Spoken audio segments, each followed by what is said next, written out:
Hello Internet, Top B speaking.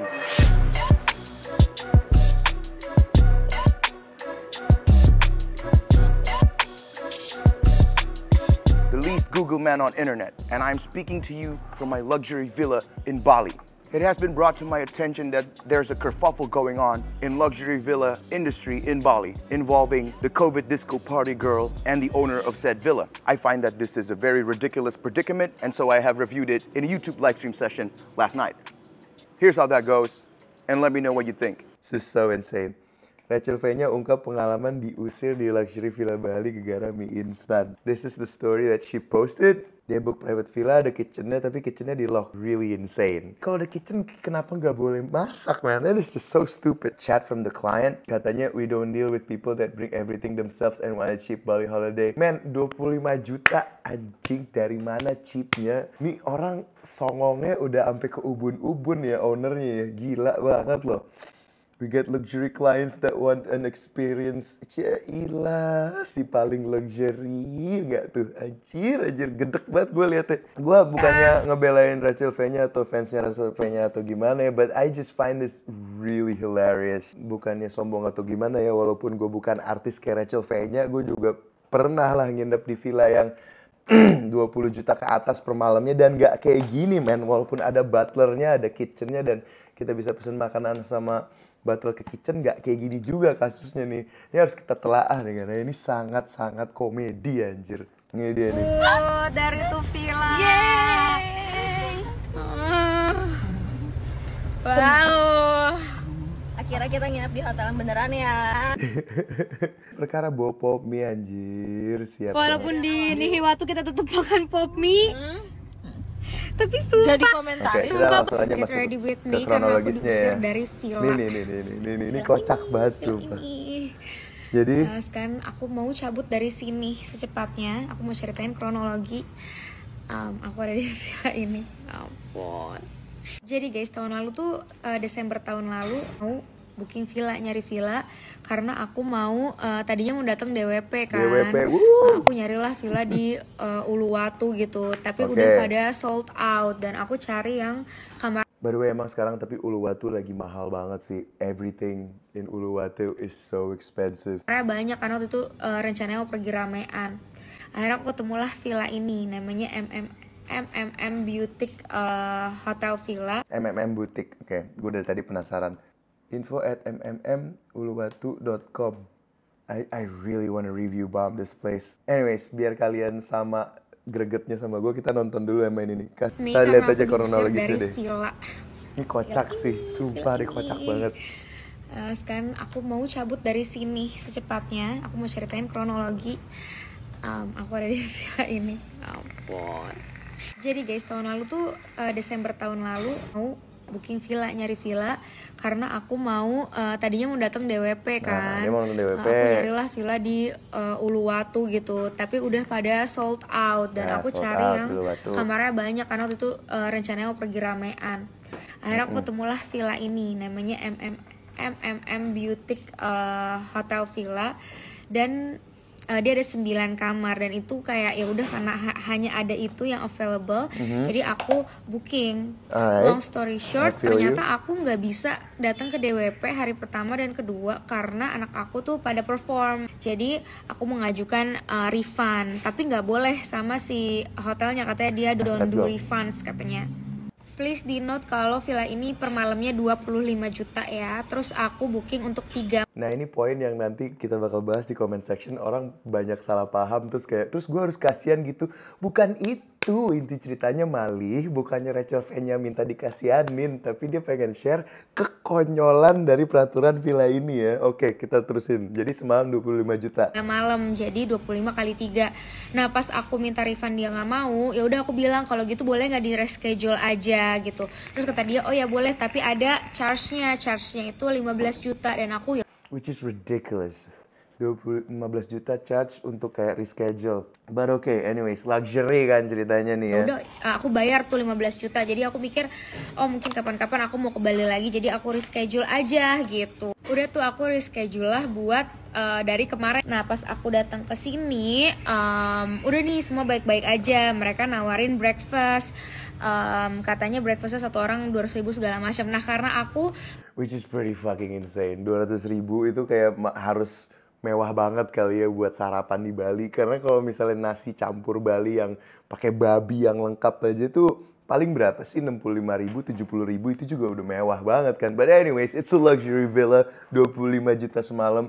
And don't ask me why I know nasi campur Bali harganya segitu yang babi yang bagus. pesen private villa yang ada kitchennya gitu-gitu. Jadi aku mikir, ya aku pengen masak aja di villa. Aku beli kayak mie instan, aku bawa sereal. Everybody does that, nggak even di villa yang lebih luxury pun juga kalau bawa cemilan ya santai-santai aja nggak sih? It's a snack, it's just a fucking snack. Terus aku bawa bawa cemilan lah, aku belanja lah di supermarket gitu kan. Juga bawa beberapa botol minuman kita beli dari luar. Nah terus tiba-tiba kita diminta corkage fee. Jadi corkage fee itu kayak kalau misalnya kita bawa, biasanya ya kalau misalnya kita di restoran atau di bar, terus kita bawa botol minuman sendiri, itu biasanya kita harus kayak bayar semacam dendanya per botol tuh berapa. And I understand that completely. Kalau misalnya ini ada di klub atau di restoran, lu ke klub bawa botol dari luar kena corkage fee, fine, makes sense karena di klub itu juga jualan botol. Lu datang ke restoran, lo di charge karena lo bawa makanan dari luar, fine, karena itu restoran. Ini kan villa, tempat orang buat stay. Dan juga villanya ini disewa buat 3 hari. Dan kitchennya mesti order. Kayak kalau udah lapar, kalau udah kepepet, kalau pengen nyemil gimana? This is so stupid. This is not a restaurant or a bar. There's no good reason why they should be charging corkage fee. Nah di villa ini per botol tuh 400.000. Terus gue kayak, hah? Kok aku nggak tahu ya ada rules itu, karena biasanya kalau misalnya aku pengen chill minum-minum di Bali atau yes, gue juga nggak tahu ada rules kayak gini, man. I've never heard of this kind of silly ass rules, even in a more high end, more luxurious villa. This is so dumb. Misalnya mau masak segala macam ya nggak apa-apa karena kita pesen private villa, kita nggak lagi di bar. Aku kayak bingung gitu kan. Nah, akhirnya aku tanya lah, aku komplain lah. Nanti aku akan lampirin di sini chatnya kayak gimana. Jadi dia bilang, ini guys, ini kan sebenarnya area kitchen ya. Cuman dia bilang kalau ini adalah barnya gitu. Dia bilang kalau misalnya ini tuh adalah barnya dan kitchennya itu kita nggak boleh masuk di kitchen itu, katanya gitu. Terus kita bingung dong kenapa kita nggak boleh masuk di kitchen itu, karena setiap tools ridiculous. That is probably the dumbest thing I've ever heard in my entire life. If it's something that you should pay an extra on top of what you're already paying, it shouldn't be inside of the villa. Kalau mau kayak gitu ya restorannya dipisah dong. Don't make it in the same area under one roof of the villa if you can't fucking use it after paying 25 juta semalam. This is just next level fucking, bouginess that I don't even comprehend.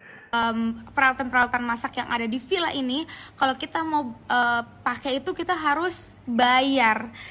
Dan otomatis berarti kita nggak bisa masak. Again, that's just so fucking dumb. What are you even talking about? Di sini satu, terus kedua yang punya villa ini kita gila jadi sih. ngerasa kayak apa sih maksudnya? Kita nanya dong, loh kenapa kita harus bayar lagi? Kan kita pesen private villa dengan kitchen dan segala macam. Terus dia bilang karena dia punya restoran and bar. Terus aku kayak, hah?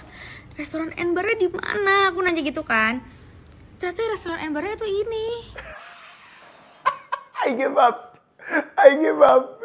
This is probably the silliest, dumbest, most idiotic fucking thing I've ever heard. Kalau itu bukan restoran and bar, that is inside of the villa.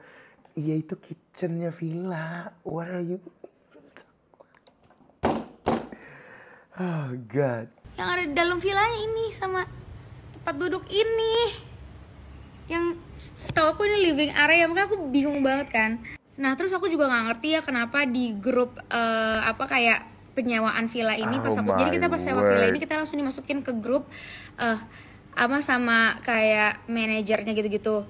Tapi ada ownernya juga, aneh banget nggak? Ada ownernya di grup untuk menyewa villa ini gitu. Makanya aku bingung banget kenapa. This is a rip-off. This is a fucking money trap rip-off. Udah ketemu gue. Ini penasaran sih gue. Unique boutique villa. Unique in the sense that you're ripping off people. Unique in the sense that the kitchen and like living room inside of the villa is actually a restaurant. What fucking rip off, you know? Ini penipuan tingkat tinggi, penipuan terselubung. This is ninja trickery. Wait. Our visionnya apa nih? Visionnya is entrapping people and ripping off people from their money. Well, actually, not gonna lie, this place looks pretty legit. Discover our big, airy, open communal area with a sunken sofa, fire pit, and range of entertainment options, including a 4K laser projector, pool table, and fully equipped bar. Fully equipped bar. Di sini tuliskan including dong berarti. Let's see their food menu. Eggs your way, 75.000. Yeah, I mean actually the price is, you know, pretty reasonable. Oke, lanjut lagi balik ke ceritanya Rachel V-nya. Peralatan masak yang ada di villa ini, kalau kita mau pakai itu kita harus bayar. Nah kan tadi kita lihat sama-sama di website katanya including the bar. Kenapa tiba-tiba jadi harus bayar? I don't understand. Apakah si owner villanya ini dendam pribadi sama Rachel V-nya gitu? Gue gak tahu. Tapi si owner nih baper guys. Dia bilang kayak I don't see anything funny here. Ya kita kasih emosi. I absolutely see everything funny and fishy and disgustingly deceptive from the owner here. Like what the fuck, it's so ridiculous. Moji lagi ngakak kan, karena ya lo kalau misalnya emang mau ada rules yang kayak gitu, kasih tahu di awal di website atau di depannya biar kita. Bener, gue setuju di sini. Di website gak ada sama sekali bilang kayak gitu. This is so silly guys. 25 juta semalam kali 3, 75 plus fee buat pindah reschedule 15 itu total 90 juta.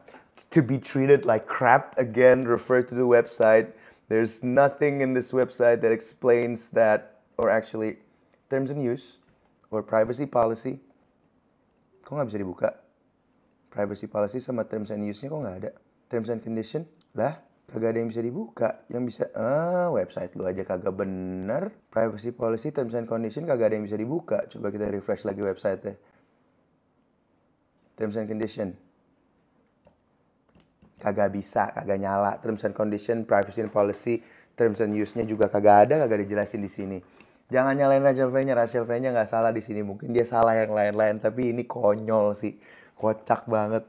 I'm not a fan of her either, but this is just a really ridiculous story, man. And that is all for today's video. I hope nobody takes shit from anyone like this. 25 million rupiah a night for a villa is already a very ridiculous price to be charging extra on top of that. If you need luxurious accommodation, please feel free to not contact Top B.